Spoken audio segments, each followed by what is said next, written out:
Bismillahirrahmanirrahim. Assalamualaikum warahmatullahi ta'ala wabarakatuh.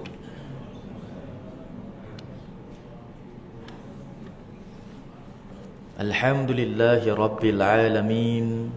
Wabihi nasta'in ala umuri dunya wad din. Wala hawla wala quwwata illa billahil aliyyil azim. سبحانك لا نحصي ثناء عليك كما أثنيت على نفسك فلك الحمد حتى ترضى ولك الحمد إذا رضيت ولك الحمد قبل الرضا ولك الحمد بعد الرضا ولك الحمد حتى ترث الأرض ومن عليها وأنت خير الوارثين سبحانك لا علم لنا إلا ما علمتنا إنك أنت العليم الحكيم رب اشرح لنا صدورنا ويسر لنا أمورنا واحلل عقدة من ألسنتنا ويفقه أقوالنا اللهم صل وسلم على سيدنا محمد الفاتح لما أغلق والخاتم لما سبق والناصر الحق بالحق والهادي إلى صراطك المستقيم وعلى آله وصحبه حق قدره ومقداره العظيم أما بعد. Yang dimuliakan Tuan Pengerusi Surau, tuan-tuan imam, tuan-tuan muadzin, barisan ahli jawatan kuasa, semua yang telah pun menjayakan pelbagai bentuk aktiviti, program-program apa jua pengajian yang dianjurkan di bawah anjuran Surau An-Nur ini. Seterusnya hadirin dan hadirat, muslimin dan muslimat yang dirahmati, yang disayangi, mudahan diredai oleh Allah Subhanahu wa taala. Kita bersyukur kehadrat Allah Subhanahu wa taala limpah kurnia serta inayah yang telah pun diberikan, diagihkan, dianugerahkan oleh Allah Subhanahu wa taala ke atas kita semua pada hari ini. Ditakdirkan, ditentukan kepada kita oleh Allah Subhanahu wa taala suatu kelompok, suatu kaum yang dapat memakmurkan tempat yang sangat dimuliakan oleh Allah Subhanahu wa taala. Juga kita hadir ke dalam suatu waktu yang ianya dijadikan oleh Allah Subhanahu wa taala, ditentukan oleh Allah Subhanahu wa taala salah satu waktu untuk kita mengabdikan diri kepadanya. Waktu yang tidak pernah disia-siakan oleh orang-orang yang saleh, melainkan dimanfaatkan untuk menimba ilmu dan juga menambahkan dengan amalan yang sunnah. Juga kita hadir ke dalam sebuah mujtama', perhimpunan, perkumpulan, suatu majlis yang ianya mudahan dipandang oleh Allah Subhanahu wa taala dengan pandangan rahmatnya.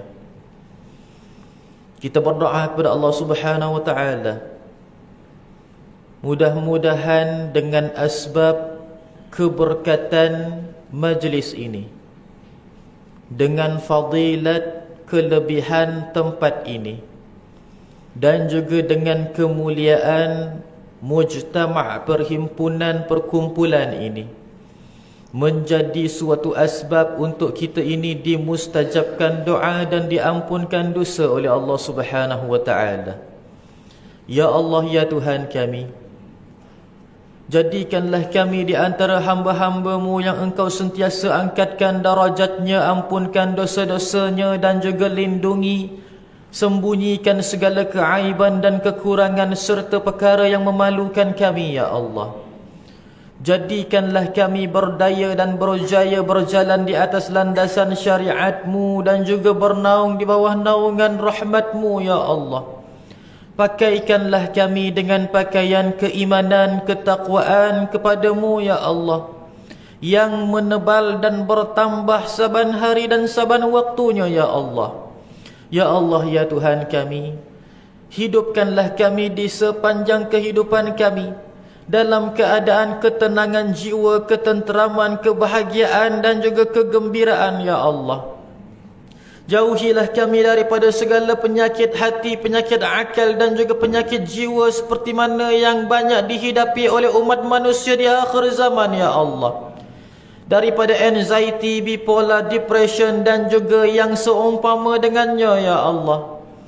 Ya Allah, ya Tuhan kami, jadikanlah kami sentiasa mendapatkan keberkatan, kenikmatan, keampunan dan juga suatu kerahmatan daripada-Mu, ya Allah. Engkau tentukanlah ibadah kami, salat kami saban hari dan saban waktunya semakin hari semakin khusyuk kerana-Mu, ya Allah.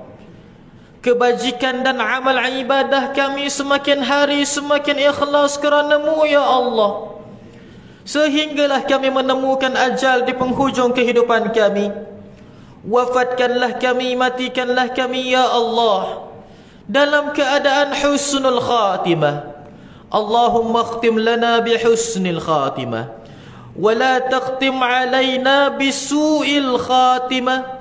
Ya Allah, ya Tuhan kami, matikanlah kami semua di dalam keadaan husnul khatimah, dan jauhilah kami, ya Allah, daripada kewafatan su'ul khatimah. Amin ya rabbal alamin, ya arhamar rahimin. Hadirin yang dirahmati, disayangi, dikasihi oleh Allah Subhanahu wa taala. InsyaAllah pada hari ini kita memulakan satu bacaan buku ataupun kitab yang ringkas berkenaan tata cara dan juga suatu silibus, kaedah untuk kita memahami dan juga untuk kita mempelajari ilmu di akhir zaman. Hadirin yang dirahmati, disayangi, dikasihi oleh Allah Subhanahu wa taala, kebanyakan daripada pemberitahuan berkenaan ilmu akhir zaman yang kita dengar sebelum ini adalah berkisarkan berkenaan dengan kronologi akhir zaman. Cerita berkenaan petanda-petanda akhir zaman, sama ada ianya telah pun berlaku dan juga akan berlaku. Petanda hari kiamat itu banyak yang telah berlaku dan sedikit lagi yang akan berlaku. Kehidupan kita sekarang ini pada petanda akhir zaman yang pertengahan. Jadi semua perkara ini telah pun diceritakan oleh para asatidah, oleh para da'i, dan juga kebanyakan di dalam artikel-artikel, blog-blog dan juga sebagainya. Tetapi ilmu ini tidak terhenti ataupun tidak terbatas setakat itu sahaja. Ilmu ini adalah ilmu yang memiliki pendidikan yang dibahagikan oleh Al-Habib Abu Bakar Al-Adani bin Ali Al-Mashhur, pengasas kepada ilmu fiqh tahawulat.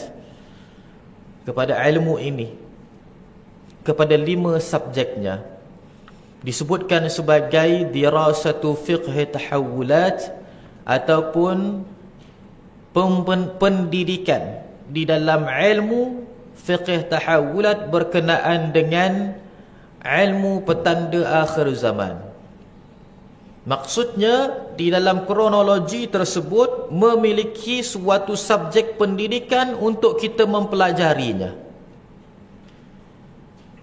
Daripada sudut kronologi dan ceritanya itu adalah sebuah keilmuan, dan daripada sudut mempelajari dan menyelidiki perkara di dalam penceritaan tersebut juga suatu keilmuan yang lain. Hadirin yang dirahmati, disayangi, dikasihi oleh Allah Subhanahu wa taala, kita mulakan bacaan kitab ini daripada muka surat yang ke-10, pelajaran yang pertama. Adapun daripada muqaddimah, kata pengantar dan muqaddimah itu, rasanya telah pun kita ini memahami suatu falsafah ataupun suatu penerangan berkenaan dengan ilmu ini, itu adalah muqaddimah bagi kitab ini. Yang disebutkan di sini daripada Al-Quranul Karim, daripada ayat surah Al-Jumu'ah ayat yang kedua, yang berbunyi, A'udzu billahi minasyaitonir rajim. Huwallazi ba'atha fil ummiyina rasulan minhum yatlu 'alaihim ayatihi wa yuzakkihim wa yu'allimuhumul kitaba wal hikmah wa in kanu min qablu lafi dhalalin mubin. Ayat surah Al-Jumu'ah ayat yang kedua ini, yang bermaksud dialah, yakni Allah Subhanahu wa taala yang mengutuskan kepada kaum yang daripada kaum yang buta huruf seorang rasul di antara mereka yang mentilawahkan ayat-ayatnya kepada mereka, mensucikan mereka dan mengajarkan mereka kitab dan juga hikmah. Dan sesungguhnya mereka sebelumnya benar-benar dalam keadaan sesat yang nyata. Hadirin dan rahmati disayangi, dikasihi oleh Allah Subhanahu wa taala, di dalam ayat ini secara maknawi, secara tersiratnya, memiliki sendi-sendi keilmuan di dalam agama Allah Subhanahu wa taala yang lengkap. Allah Taala berfirman bahawasanya huwallazi ba'atha fil ummiyina rasulan minhum.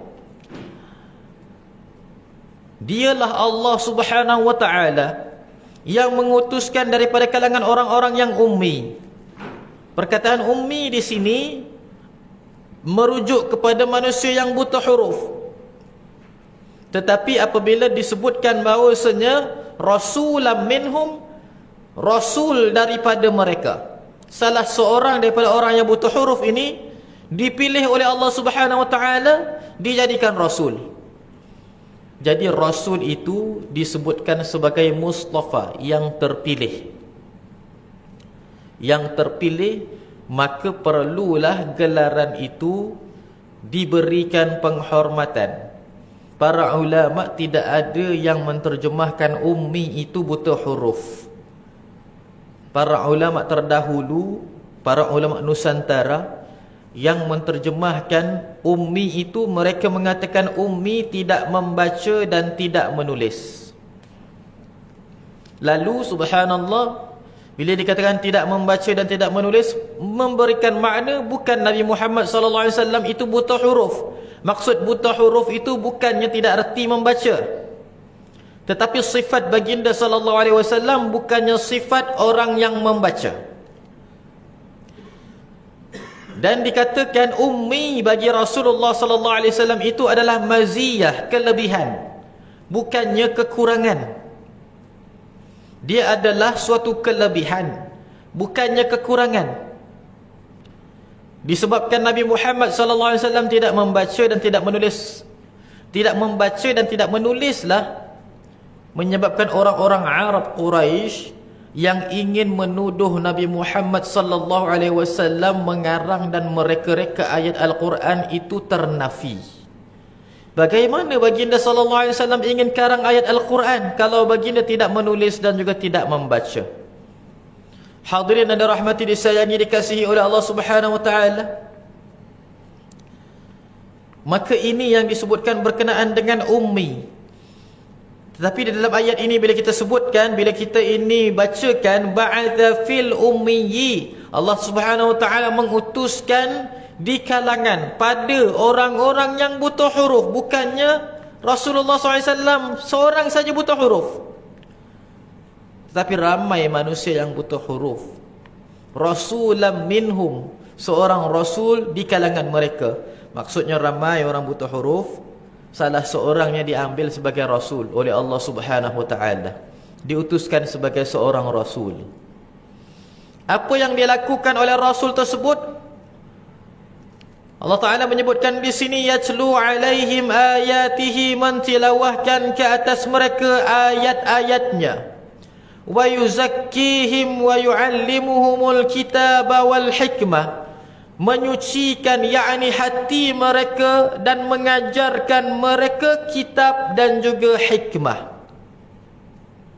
Hadirin dan rahmati disayangi dikasihi oleh Allah Subhanahu wa taala, Rasul ini datang kepada umatnya, yakni Nabi Muhammad sallallahu alaihi wasallam, mengajarkan beberapa perkara yang disebutkan oleh Allah Subhanahu wa taala.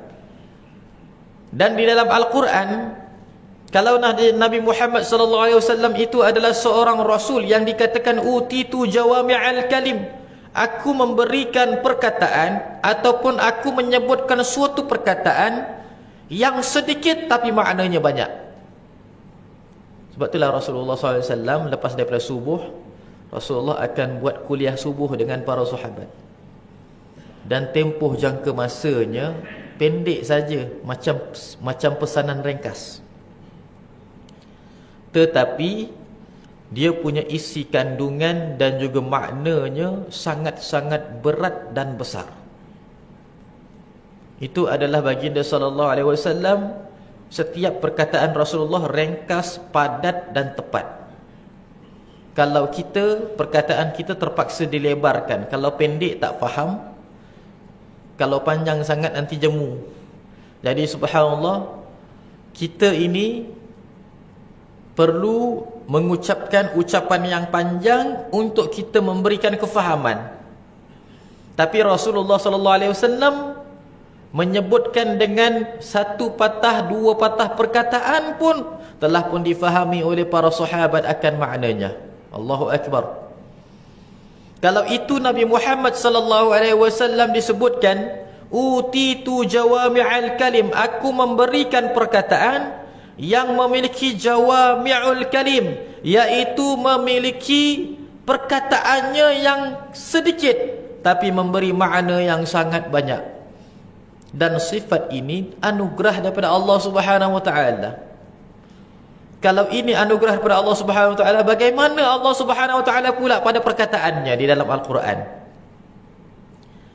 Satu daripada ayat Al-Quran sahaja pun boleh membentuk beberapa puluh, beberapa ratus buah ilmu. Satu ayat Al-Quran sahaja. Allahu Akbar. Hadirin dan rahmati disayangi dikasihi oleh Allah Subhanahu wa taala. Maka disebutkan di sini 4 perkara tentang apa yang diajarkan, diberitahukan oleh Rasul ini kepada umatnya, yakni kepada kita semua. Yang pertama, yatlu alaihim ayatihi, mentilawahkan ke atas mereka akan ayat-ayatnya. Hadirin dan rahmati disayangi dikasihi oleh Allah Subhanahu wa taala. Di dalam perkataan ini ataupun di dalam surah ataupun ayat ini menyebutkan suatu kalimah yang ianya kalau digunakan di dalam Al-Quran merujuk kepada sesuatu makna yang tertentu. Tetapi pada penggunaan lafaznya di dalam kehidupan kita sehari-harian, dianya tak digunakan pada pengertian tersebut. Yang pertama adalah ayat. Rasulullah dikatakan bahawasanya yatlu alaihim ayatihi, mentilawahkan kepada mereka, iaitu umatnya. Perkataan mentilawahkan ini boleh jadi kita ini terjemahkan kepada membaca, tetapi kita sendiri mengetahui Rasulullah SAW tidak membaca. Yang disebutkan di dalam surah Al-A'la, kata Allah Subhanahu wa taala, "Iqra' bismi rabbikal ladzi khalaq." Itu perintah kepada Nabi Muhammad sallallahu alaihi wasallam supaya membaca. Walau macam mana pun Rasulullah sallallahu alaihi wasallam berbeza cara bacaan dengan kita. Bacaan Rasulullah tidak baca macam kita pandang huruf, kita pun eja, kita pun baca. Itu adalah cara bacaan kita. cara bacaan Nabi Muhammad sallallahu alaihi wasallam adalah dengan menuntut ilmu melalui perantaraan Jibril ataupun direct di antara Nabi Muhammad sallallahu alaihi wasallam kepada Allah Subhanahu wa taala. Maka itu bentuk bacaan yang disebutkan di sini Iqra. Bila dikatakan Iqra, memberikan makna belajarlah, bukannya semestinya membaca. Disebutkan Iqra ini kerana baca itu salah satu daripada tata cara untuk kita menimba ilmu. Jadi disebutkan Iqra di situ. Subhanallah. Sebenarnya bila kita sebutkan baca juga, tak semestinya baca tu bila kita katakan baca tu mesti memandang kepada huruf ataupun kepada teks ataupun kepada apa-apa artikel untuk kita baca. Tak semestinya. Kita sebagai orang Melayu sekalipun, bila kita katakan kepada anak-anak kita sebelum makan, kita kata baca bismillah. Adakah baca tu dia kena tengok kepada huruf untuk sebutkan bismillahirrahmanirrahim? Tidak. Baca ini merujuk kepada sebutan yang membuahkan hasilnya yang baik. Sebutan kepada apa-apa perkataan yang bermanfaat, maka dinamakan baca. Kita kata baca doa. Bila baca doa, tak semestinya imam tadi lepas daripada solat dia membaca doa. Kenapa kita tak kata dia menyebutkan doa? Kita sebutkan dia membacakan doa, kerana doa itu adalah perkataan yang memberikan manfaat. Jadi sebutannya disebutkan sebagai baca. Kan? Kalau apa namanya, dekat majlis, pengerusi majlis akan mengatakan dijemput kepada ustaz untuk membacakan doa. Betul tak? Tetapi bila sampai saja orang setelahnya, kepada pengerusi ke kepada sesiapa sekalipun, untuk menyampaikan sepatah dua kata walaupun orang tu membaca, tak ada pula dikatakan orang itu membaca, tapi orang itu dikatakan menyampaikan sepatah dua kata walaupun orang itu ikut teks membaca, tapi tak disebutkan sebagai membaca. Jadi membaca di sini adalah suatu istilah yang maknanya sepatutnya umum, tapi kita gunakan kepada orang yang melihat kepada huruf, mengeja dan membaca daripadanya, menterjemah ataupun menyebutkan huruf dan juga ejaan kepada lafaz kalimah, disebutkan sebagai baca. Begitu juga di dalam kitab ini, yatlu alaihim ayatihi, Allah Subhanahu wa taala menyebutkan bahawasanya mentilawahkan ke atas mereka. Hadirin dan rahmati disayangi dikasihi oleh Allah Subhanahu wa taala, kalau kita rujuk dalam mana-mana tafsiran Al-Quran, tilawah yang disebutkan yatlu itu perkataannya daripada tala yatlu tilawatan. Perkataannya pada dasarnya ataupun terbitannya adalah tilawah. Kita menyebutkan bahawasanya tilawah Al-Quran. Kita tak sebut bacaan Al-Quran, tilawah Al-Quran kan. Jadi subhanallah, dia adalah suatu istilah yang diletakkan di dalam bahasa Arab merujuk kepada sesuatu makna. Bila kita katakan yatlu, mentilawahkan, kebanyakan manusia mengatakan membaca. Tapi kalau kita lihat di dalam Al-Quran, tilawah ini dia punya maknanya bukan membaca, tapi menceritakan. Ayat Al-Quran yang lain ketika mana Allah Subhanahu wa taala menceritakan berkenaan dengan dua orang anak Nabi Adam, Allah Taala mengatakan watlu alaihim naba'a bani Adam bil haqq. Ceritakanlah olehmu, watlu alaihim, tilawahkanlah olehmu, wahai Muhammad, ke atas mereka. Jadi kalau tilawah, yatlu disambung setelahnya dengan alaihim, kalimah ala, yatlu ala, yatlu ala. Dua kalimah ni bila bercantum saja perkataannya, maka dia punya maknanya adalah ceritakanlah ataupun menceritakan. Juga Allah Subhanahu Wa Taala sebut di dalam surah Al-Kahfi. Kita sebut semuanya masya-Allah kalau kita baca surah Al-Kahfi. Allah Taala berfirman di dalam surah Al-Kahfi dengan mengatakan wa yas'alunaka 'anil qarnain. Qul sa'atlu 'alaikum minhu dzikra. Cuba tengok dalam surah Al-Kahfi. Ketika mana Allah SWT mengatakan bahawasanya dan kamu wahai Muhammad ditanya kepada kamu berkenaan dengan Dzulqarnain, wa yas'alunaka 'an Dzulqarnain, dan kamu ditanya wahai Muhammad berkenaan dengan Dzulqarnain. Maka Allah Taala mengatakan qul, katakanlah olehmu wahai Muhammad, sa'atlu, aku akan tilawahkan, alaikum, ke atas kamu semua, minhu, daripadanya, dzikra, penceritaan kisahnya. Jadi kisah ni dia boleh kita katakan baca kisah ke ceritakan kisah. Sekarang ini mustalahat ataupun istilah dalam Al-Quran ini, dia adalah istilah yang ianya kalau kita gunakan di dalam kehidupan kita sehari-harian maknanya lain.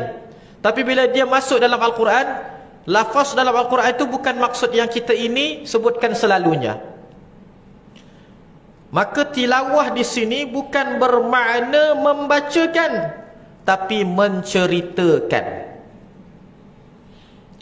Disebutkan di sini datang Nabi Muhammad sallallahu alaihi wasallam kepada umatnya, yatlu alaihim ayatihi, mentilawahkan ke atas mereka, yakni menceritakan kepada mereka tanda-tanda kebesarannya. Di dalam Al-Quran, ayat itu tidak dibaca ataupun tidak diterjemahkan kepada ayat Al-Quran. Dan di dalam Al-Quran, ayat ini selalunya bila kita katakan wa min ayatihi ataupun ayat yang seterusnya lah yang berbentuk kalimah ayat ataupun ayat-ayat, semuanya merujuk kepada petanda-petanda. Dalam Al-Quran petanda-petanda ada dua. Yang pertama petanda-petanda kebesaran Allah Subhanahu Wa Taala. Allah Taala sebut di dalam Al-Quran wa qad kana li saba'in ayah. Dan telah pun pada kerajaan Sabak itu suatu petanda. Juga subhanallah, maka Allah Subhanahu Wa Taala menyebutkan di dalam Al-Quran juga yufassilul ayatihi la'allakum ta'qilun. Di dalam Al-Quran Allah Taala mentafsirkan. Maksud mentafsirkan macam ini, maksudnya membuktikan ayatihi, tanda-tanda kebesarannya Allah Subhanahu Wa Taala. Jadi ayat di dalam Al-Quran maknanya adalah petanda-petanda. Kalaulah ayat Allah, maksudnya tanda kebesaran Allah. Kalau ayat kepada suatu kaum, maksudnya tanda-tanda pengajaran kepadanya. Lalu subhanallah, di sini memberitahu yatlu alaihim ayatihi, mentilawahkan, yakni membicarakan, menceritakan kepada mereka semua ayatnya, yaitu petanda-petandanya. Jadi di sini subhanallah, ayatihi ada dhamir muttasil setelahnya tu, yaitu dhamir ha tu, ayatihi. Ha itu dia merujuk kepada yang sebelumnya sepatutnya. Subhanallah. Yatlu alaihim ayatihi. Ayatihi, maka siapakah dia yang disebutkan nya tu siapa? Nya itu adalah umat Muhammad sallallahu alaihi wasallam. Menceritakan kepada mereka petanda-petandanya, yaitu petanda-petanda peringatan di dalam umat Muhammad sallallahu alaihi wasallam. Maka di dalam perkataan ini secara maknawi telah pun terselit suatu keilmuan yang ianya adalah ilmu tentang petanda hari kiamat. Allah Subhanahu wa ta'ala, Rasulullah sallallahu alaihi wasallam menyebut di dalam sebuah hadis. Kalau kita tengok di dalam Al-Quran ayat, subhanallah, perkataan ayat ini merujuk kepada petanda. Rasulullah sallallahu alaihi wasallam bersabda dalam sebuah hadis, katanya, ballighu anni walau ayah, sampaikanlah daripadaku walaupun satu ayat. Walau ayah, walaupun satu ayat. Perkataan ini memiliki suatu tafsiran yang sangat meluas sebenarnya. Dengar sahaja macam ringkas, ballighu anni walau ayah. Tapi bila kita ini rujuk kepada kalimah ayat itu, perkataan ayat itu, Allahu Akbar, dia sebenarnya sangat besar dia punya nilai di sisi di dalam bahasa Arab. Kenapa Nabi Muhammad SAW tidak mengatakan ballighu anni walau kalimah? Kenapa Rasulullah tidak mengatakan ballighu anni walau harf? Rasulullah mengatakan bahawasanya ballighu anni, beritahu daripadaku walaupun ayat. Apa maksud ayat di sini? Kalau kita terjemahkan mengikut Al-Quran tadi, sampaikanlah daripadaku walaupun satu petanda. Petanda apa benda? Petanda Rasulullah sallallahu alaihi wasallam. Jadi petanda Rasulullah sallallahu alaihi wasallam itu apa benda? Keilmuannya, kepribadiannya, akhlak mulianya dan semua perkara. Maksud balighu, sampaikan. Maksud sampaikan ini tak semestinya dengan lisan. Bila kita sampai di akhir zaman ini, bila dikatakan balighu, sampaikanlah kamu, tak semestinya dengan lisan, dengan perkataan. Boleh jadi orang yang mereka itu menunjukkan akhlak yang baik, dia telah menyampaikan mesej keislaman yang lebih baik ataupun yang lebih kuat berbanding orang yang hanya berkata-kata. Disebutkan di dalam bahasa Arab, lisanul hal aqwamu min lisanil maqal, yaitu lisan perbuatan lebih kuat daripada lisan perkataan. Cakap-cakap belum tentu orang nak ikut, tapi kalau kita contohkan perbuatan yang baik kepada orang lain, itu lebih terkesan pada hati berbanding berkata-kata. Subhanallah. Hadirin yang dirahmati, disayangi, dikasihi oleh Allah Subhanahu wa ta'ala. Jadi bila disebutkan berkenaan dengan ayat ini, para ulama mengatakan di dalam Al-Quran ada dua pentafsiran. Yang pertama ayatul Quraniyah, iaitu ayat petanda-petanda dalam bentuk Quran. Ayatul Quraniyah, perkataan-perkataan di dalam Al-Quran. Bila Allah Ta'ala sebut dalam Al-Quran yufassilul ayatihi, Allah Subhanahu Wa Ta'ala mentafsilkan ayat-ayatnya. Adakah ayat itu disebutkan sebagai ayat Al-Quran? Jawapannya tidak. Untuk apa Allah Ta'ala mentafsilkan ayat Al-Quran sedangkan perkataan itu pun dah Al-Quran? Jadi maksudnya, dalam keadaan muka bumi sekeliling ni yang memberikan petanda kewujudan Allah Subhanahu wa ta'ala ditafsilkan oleh Allah Subhanahu wa ta'ala di dalam Al-Quran. Itu maksudnya. Diterangkan oleh Allah Subhanahu wa ta'ala tentang kejadian ini di dalam Al-Quran. Itu maksudnya. Maksudnya Al-Quran ini menerangkan tentang kejadian yang kita lihat di sekeliling kita. Di sekeliling kita ini adalah ayat. Allah Ta'ala mentafsilkan yufassilul ayatihi liqaumi ya'qilun.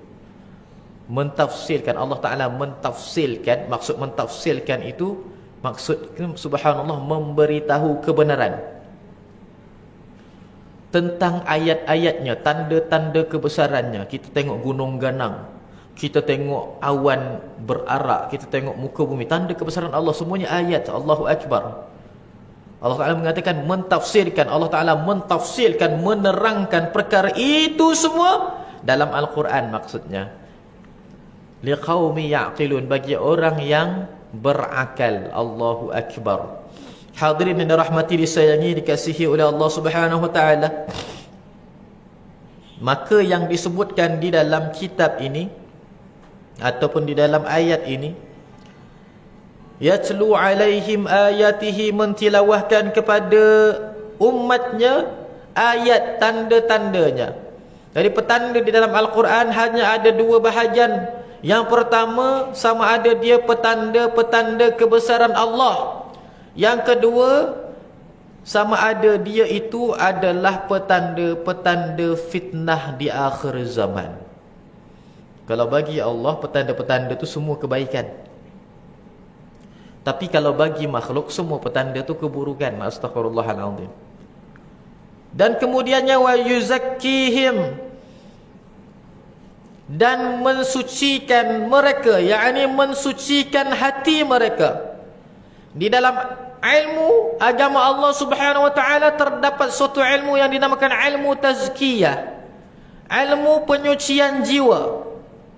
Ilmu penyucian jiwa ini dikenal pasti di dalam agama Allah Subhanahu wa taala sebagai ilmu tasawuf. Ilmu tasawuf yang disebutkan. Subhanallah. Jadi dekat sini secara tersirat, tazkiyah ataupun yuzakkihim ni terdapat padanya makna ilmu tasawuf. Wa yu'allimuhumul kitab, dan mengajarkan kepada mereka kitab. Wa yu'allimuhumul kitab, dan mengajarkan kepadanya kitab, mengajarkan kepada umatnya kitab. Jadi kalau kita ini tengok di dalam Al-Quran, tidak ada mana-mana ayat di dalam Al-Quran yang berulang-ulang walaupun dalam satu surah. Walaupun kita ini tengok ada banyak perkataan yang macam ada dekat semua surah. Wa yaquluna mata hadzal wa'du in kuntum shadiqin. Ayat ini ada dalam surah Yasin, ada dalam surah Al-Mulk, ada dalam surah-surah yang lain. Wa yaquluna mata hadzal wa'du in kuntum shadiqin. Dan mereka orang-orang kafir mengatakan, bila berlakunya hari kiamat ni? Kalau kamu tu benar sangat. Habis kurang macam itulah orang-orang kafir dalam Quran disebutkan. Ayat ini kita tengok dekat dalam kebanyakan surah ada. Juga kalau kita tengok ayat yang terulang-ulang dalam surah Al-Mursalat mengatakan wailun yauma idzil lil mukadzibin. Maka neraka wail, kecelakaan pada hari tersebut, hari kiamat, bagi orang-orang yang menipu kata Allah Subhanahu wa taala. Ayat ini terulang-ulang dalam surah Al-Mursalat kalau kita baca surah Al-Mursalat. Dan juga semua orang tahu dalam surah Ar-Rahman, fa bi ayyi ala'i rabbikuma tukadziban. Ayat ini selang satu ayat, ayat itu lagi. Selang satu ayat, ayat itu lagi. Dikatakan marajal bahraini yaltaqiyan wa bainahuma barzakhun la yabghiyan fa bi ayyi ala'i rabbikuma tukadziban. Ayat lain pula, waktu macam ulang lagi, fa bi ayyi ala'i rabbikuma tukadziban. Walaupun nampak macam berulang-ulang, tetap juga pengulangan itu dalam asbabun nuzul yang berbeza. Kenapa diulang-ulang? Kerana ayat itu berulang-ulang turun ke atas Nabi Muhammad sallallahu alaihi wasallam, ayat yang sama. Dia bukannya Sayyidina Uthman tu saja-saja nak ulang. Sayyidina Uthman bukannya saja-saja nak ulang ayat itu. Oh, kita ulanglah ayat ni. Ayat ni baik, tidak. Tetapi memang ayat Al-Quran jumlah ayatnya, surah itu jumlah ayatnya dalam jumlah tersebut, dan juga di antara jumlah ayat-ayatnya adalah perkataan yang sama. Subhanallah. Hadirin dan rahmati disayangi, dikasihi oleh Allah Subhanahu wa taala. Maka itu adalah di dalam satu surah. Di dalam satu surah dalam Al-Quran mustahil akan ada perkataan yang terulang-ulang. Walaupun nampak seperti mana berulang, tetap juga dengan asbabun nuzul yang berbeza. Kerana apa disebutkan oleh para ulama bahawasanya unzilal Qur'ana nujuman. Allah Ta'ala menurunkan Al-Quran itu dalam bentuk berperingkat-peringkat. Maksudnya dalam peringkat-peringkat turun Al-Quran tu, turun pada waktu yang pertama ayat itu, kemudian turun ayat yang sama lagi, turun. Jadi pengulangan itu tetap pada waktu yang berbeza dan juga asbabun nuzul yang berbeza. Subhanallah. Maka kalau itu dalam satu surah, mustahil terdapat ayat yang terulang-ulang. Kalau macam terulang-ulang sekali pun, dia tetap dengan asbabun nuzul yang berbeza. Ini kan pula dalam satu ayat. Mustahil dalam satu ayat memiliki dua perkataan yang terulang-ulang. Dalam Al-Quran tak wujud macam itu. Kalau kita boleh jadi macam itu. Sebagai contoh, kita mengatakan, saya akan menghadiri, saya akan bertandang, dan juga saya akan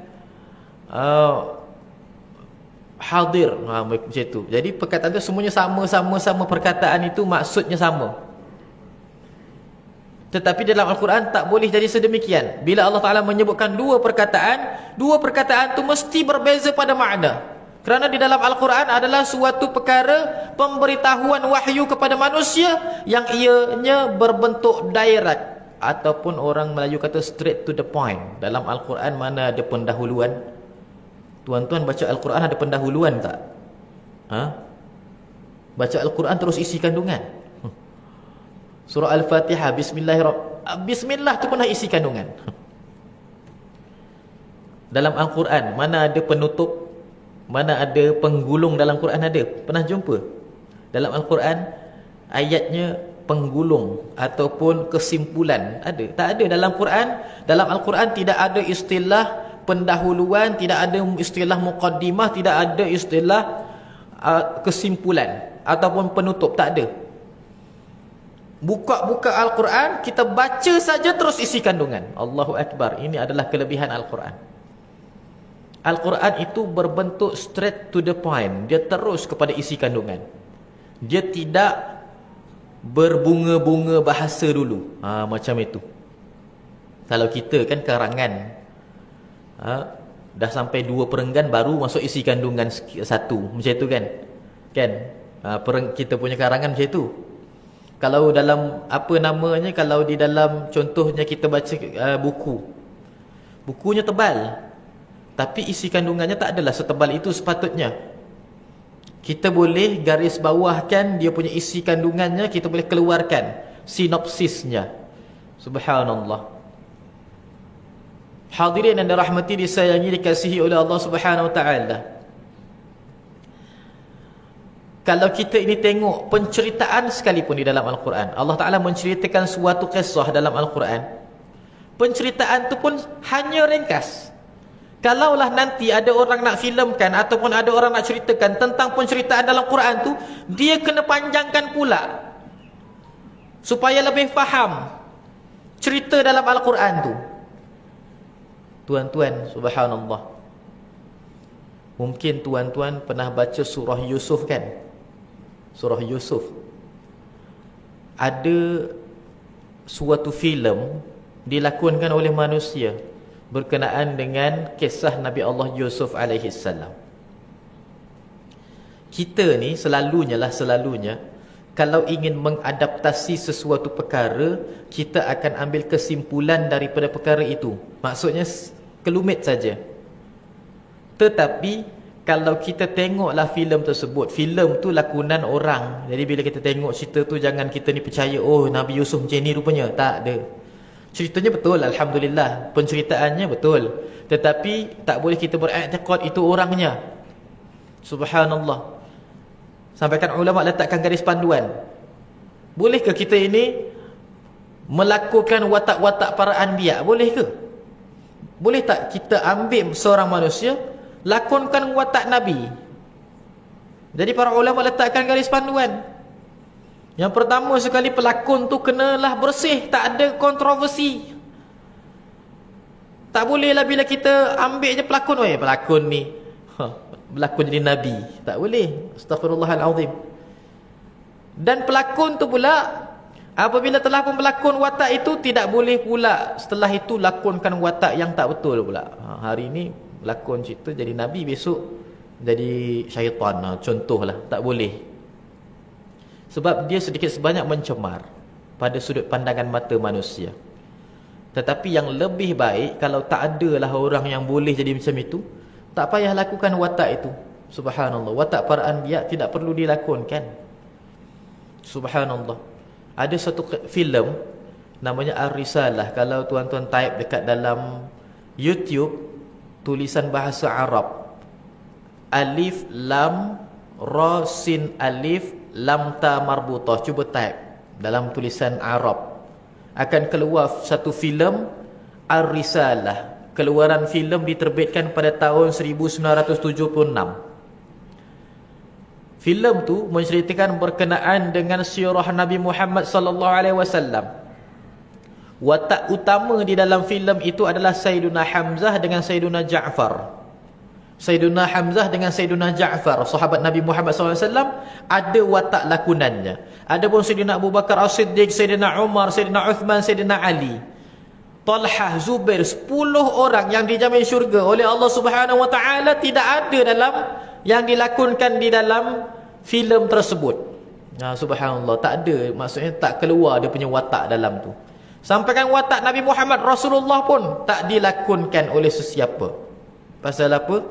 Orang kalau ambil lah mana-mana watak pun, handsome tahap mana pun, dia takkan sama dengan Nabi Muhammad sallallahu alaihi wasallam. Allahu akbar. Tapi orang Iran kan, orang Iran dia buat filem. Kalau kita nak tengok filem tu boleh, tapi jangan beriktikad merasakan pelakon tu adalah yang sebenar.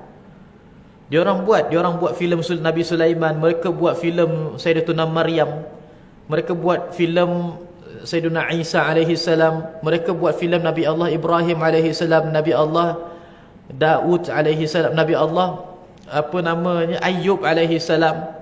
Subhanallah, kalau tuan-tuan tahu type dalam bahasa Arab, cuba type filem-filem ni, mesti keluar, masya-Allah.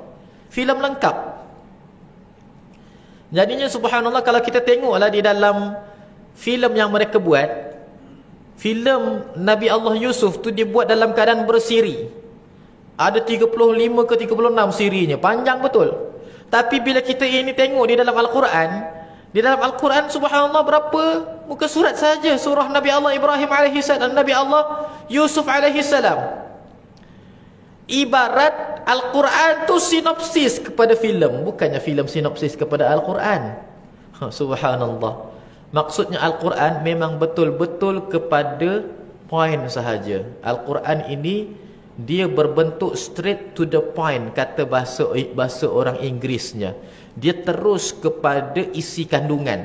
Al-Quran dia tidak ada bunga-bunga bahasa, pengantar dulu ke, muqaddimah dulu ke, pendahuluan dulu ke, bila dah habis semuanya dia ada pula penutup ke, dia ada pula penggulung ke, kesimpulan ke, tak ada. Dalam Quran tidak ada sedemikian. Subhanallah. Setiap ayat Al-Quran itu adalah isi kandungan Al-Quran. Dia adalah poin-poin utama dalam Al-Quran. Tuan-tuan, kalau kita ini ambil Al-Quran, cuba kita ini ambil sinopsisnya, kita ringkaskan, boleh tak? Kitab yang lain kita boleh ringkaskan. Al-Quran wallahi tak akan boleh. Kita akan dapat setiap ayat itu adalah dia punya isi penting dan isi utama. Allahu Akbar. Subhanallah. Hadirin yang dirahmati, disayangi, dikasihi oleh Allah Subhanahu wa taala. Maka di dalam satu ayat tidak boleh terulang-ulang dua perkataan yang maknanya seerti. Dia mesti memiliki makna yang berbeza. Kita berikan ayat yang lain. Allah Subhanahu wa taala berfirman di dalam Al-Quran. Subhanallah. Allah Subhanahu wa taala menyebutkan di dalam Al-Quran, "Innas salata tanha 'anil fahsya'i wal munkar." Sesungguhnya salat itu menghalang seseorang daripada perbuatan fahsya dan perbuatan mungkar. Kenapa disebutkan fahsya dan juga mungkar? Apa beza antara keduanya? Mesti ada perbezaan. Fahsya itu bukan mungkar, mungkar bukan fahsya. Apa maksud fahsya? Fahsya ini setiap perkara perlanggaran syariat yang dilakukan oleh alat sulit, dilakukan oleh faraj dalam bahasa yang senangnya, yang dilakukan oleh alat sulit. Setiap pelanggaran syariat, senang cerita zaman sekarang LGBT lah, senang cerita LGBT ni pelanggaran syariat yang dilakukan oleh alat sulit, menggunakan alat sulit. Nak sebut perkataan alat sulit tu, astagfirullahalazim, yang dilakukan oleh kehormatan manusia lah.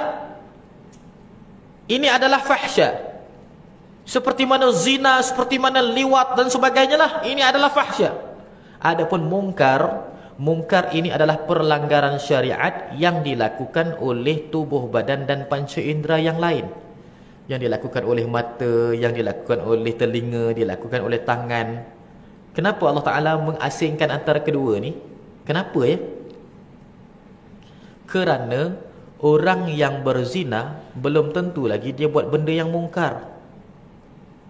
Orang yang berzina belum tentu dia buat benda yang mungkar lagi. Contohlah, orang tu dia berzina tapi baik saja, tak adalah mencuri, nak menipu orang, tak ada, tapi berzina. Astaghfirullahalazim. Dan orang yang melakukan kemungkaran pun belum tentu lagi dia itu melakukan fahsya. Pergi mencuri, pergi menipu orang, memfitnah, belum tentu lagi dia pernah berzina. Suatu dua perkara yang sangat berbeza. Allahu Akbar. Boleh jadi orang tu zahirnya baik, subhanallah, baik, Masya Allah, orangnya baik sangat, tapi berzina. Astaghfirullahalazim. Berapa ramai manusia yang kita ini kenal sebenarnya daripada sudut kehidupan sebaliknya, sisi gelapnya dipenuhi dengan kemaksiatan. Astaghfirullahalazim. Maka inilah diasingkan. Allah Ta'ala sebut di dalam Quran, wala taqrabuz zina innahu kana fahishatan. Tengok, Allah Ta'ala mengkhususkan innahu kana fahishatan, tak disebutkan mungkar. Wasa'a sabila, dan jalan yang buruk, jalan yang keji. Astaghfirullahalazim. Hadirin yang dirahmati, disayangi, dikasihi oleh Allah Subhanahu Wa Taala, itu adalah dalam satu ayat Al-Quran tidak boleh ada dua perkataan yang seerti. Maknanya mesti akan berbeza.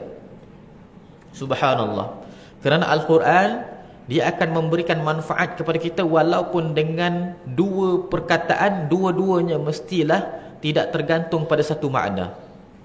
Hadirin yang dirahmati, disayangi, dikasihi oleh Allah Subhanahu Wa Taala, bila disebutkan di sini yatlu alaihim ayatihi, mentilawahkan ke atas mereka ayat-ayatnya. Kalau disebutkan ayat-ayat ini adalah ayat Al-Quran, maka bagaimana pula yang disebutkan dengan perkataan seterusnya, wa yu'allimuhumul kitab, mengajarkan mereka kitab.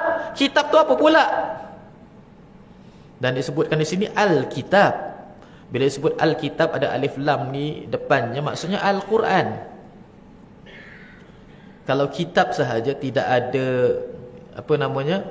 al depannya, tidak ada al depannya, maksudnya dia kitab yang lain-lain juga. Tapi bila sebut Al-Kitab, Al-Kitab itu Al-Quran. Subhanallah. Jadi macam mana pula yang pertama Allah Ta'ala mengatakan membacakan kepadanya ayat-ayat, iaitu ayat Al-Quran, kemudian mengajarkan pula kitab Al-Quran juga. Jadi tidak boleh berlaku pengulangan daripada sudut makna dan pengertian dalam satu ayat. Daripada situlah guru kami mengambil bahawasanya ayat itu bukan ayat Quran. Yatlu alaihim ayatihi, mentilawahkan ke atas mereka ayat. Ayat itu bukan ayat Al-Quran, tapi dia adalah ayat petanda-petanda kebesaran ataupun petanda-petanda kehancuran manusia. Astaghfirullahalazim. Dan memang itu pun Rasulullah SAW ditugaskan kepada kita semua. Allahu Akbar. Wal hikmah, dan kemudiannya adalah al-hikmah. Hikmah di sini adalah berkenaan dengan ilmu yang ianya terdapat pada keislaman ataupun terdapat pada syariah. Jadi di sini subhanallah, telah pun ianya terhimpun. Kita sebutkan di sini merujuk kepada ayat Al-Quran di atas. Terdapat 4 perkara di dalam pendidikan agama yang disebutkan dalam ayat ini secara maknawi yang tersirat. Yang pertama, tentang adanya ilmu ayat. Disebutkan di sini ayat tidak merujuk kepada ayat-ayat kalimah dalam Al-Quran. Kerana apa? Kerana kita sebutkan sebentar tadi, dalam satu jumlah ayat dalam Al-Quran tidak boleh ada perkataan yang ianya 2 perkataan yang berulang-ulang, maka seerti tidak ada. Bila dikatakan yu'allimuhumul kitab, mengajarkan mereka kitab, yakni Al-Quran, maka ayat itu dia bukan Al-Quran dah. Yatlu alaihim ayat, adakah ayat Al-Quran? Bukan. Pasal apa? Lepas tu disebutkan wa yu'allimuhumul kitab, mengajarkan mereka kitab. Jadi kalau ayat itu dikatakan ayat Al-Quran, maka dah berulang di situ. Jadi di sini dikatakan bahawasanya tidak merujuk kepada ayat-ayat kalimah di dalam Al-Quran, malah ianya lebih bererti kepada alamah, iaitu petanda-petanda. Ilmu yang menyelidiki tentang petanda-petanda hanyalah ilmu petanda akhir zaman. Kalau kita belajar apa namanya ilmu, kalau kita belajar ilmu syariat, dalilnya bukan petanda, dalilnya ayat Al-Quran dengan ayat hadis. Kalau kita belajar ilmu apa lagi, ilmu tasawuf, dalilnya bukan daripada petanda juga. Tapi kalau kita belajar ilmu tentang petanda hari kiamat, dalilnya ada 2 cabang. Yang pertama Quraniyah, yang kedua ayat. Yang pertama tengok dalam Quran dengan As-Sunnah disebutkan ke tidak. Yang kedua tengok kepada realiti zaman, terjadi ataupun tidak. Ini adalah satu perkara yang agak berbeza kepada ilmu-ilmu yang lain. Subhanallah. Hadirin yang dirahmati, disayangi, dikasihi oleh Allah Subhanahu Wa Taala. Yang kedua pula disebutkan di sini, menerangkan juga tentang sesuatu ilmu yang telah dibincangkan oleh para ulama terdahulu. Berkenaan penyucian jiwa, lebih dikenali sebagai tasawuf. Yang ketiganya pula disebutkan di sini, begitu juga telah memberitahu berkenaan ilmu yang datang dari kitab dan juga dan hikmah, yaitu sunnah Nabi Muhammad SAW, dan ilmu dikenali sebagai ilmu aqidah dan juga syariah. Jadi penerangannya di sini menyatakan bahawasanya golongan yang tidak mempelajari ilmu-ilmu ini sebelumnya itu dalam keadaan sesat yang nyata. Maksud sesat yang nyata ini tidak boleh dinafikan daripada kesesatan. Hadirin yang dirahmati, disayangi, dikasihi oleh Allah Subhanahu Wa Taala, maka ilmu tentang petanda akhir zaman ini di dalam Al-Quran tidak disebutkan secara jelas, tetapi ianya disebutkan secara maknawi. Disebutkan secara maknawi, iaitu yang tersirat, kerana Al-Quran itu tidak menyampaikan perkara-perkara yang fitnah. Al-Quran tidak menyampaikan perkara-perkara yang fitnah. Disebabkan itulah, merujuk kepada pendapat para ulama, justru itulah Al-Quran tidak menceritakan tentang petanda-petanda hari kiamat, melainkan dalam bentuk yang maknawi semata-mata. Subhanallah. Al-Quran lebih kepada menceritakan tentang hari akhirat banding dunia. Subhanallah. Hadirin yang dirahmati, disayangi, dikasihi oleh Allah Subhanahu Wa Taala,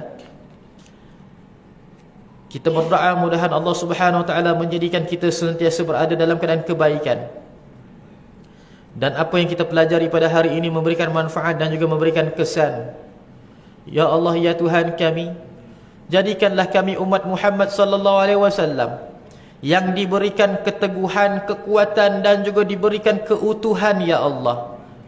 Menangkanlah kami ke atas orang-orang yang zalim, yang mendengki dan memusuhi agamamu, ya Allah, yang menentang syariat dan akidahmu, ya Allah. Ya Allah, ya Tuhan kami, Engkau berikanlah bantuan dan juga berikanlah kemenangan kepada keseluruhan mujahidin di dalam dunia ini, ya Allah. Terutama sekali yang berjuang dekat Gaza, Palestin. Berikan mereka kemenangan dan juga berikan mereka suatu kebebasan, ya Allah. Ya Allah, ya Tuhan kami, Engkau peliharalah dua kota suci Mekah dan juga Madinah. Berikanlah perlindunganmu dan juga inayahmu ke atas kedua kota suci ini ya Allah. Dan bebaskanlah Masjidil Aqsa daripada cengkaman orang-orang yang tidak bertanggungjawab, Zionis dan juga Yahudi la'natullah. Ya Allah ya Tuhan kami, Engkau goyahkanlah telapak kaki mereka, Engkau porak-pelandakanlah soft-soft mereka, dan Engkau jadikanlah, hantarkanlah kepada mereka anjing-anjingmu untuk mengalahkan mereka ya Allah. Kalahkanlah mereka ya Allah, seperti mana pernah Engkau kalahkan tentera Ahzab. Rabbana atina fid dunya hasanah wa fil akhirati hasanatan wa qina adzaban nar. Wa sallallahu ala sayyidina Muhammadin nabiyil ummi wa ala alihi wa sahbihi wa baraka wa sallam. Walhamdulillahi rabbil alamin. Minta maaf kalau ada salah kata, tutur bicara, terkasar bahasa, ada tersinggung oleh pihak yang berada di dalam surau An-Nur ini. InsyaAllah pada waktu yang akan datang kita sambung lagi bacaan di dalam kitab ini. Subhanallah, pada muka surat yang ke-12 pula. Wallahu a'lam. Aqulu qawli hadha li wa lakum billahi taufiq. Assalamualaikum warahmatullahi taala wabarakatuh.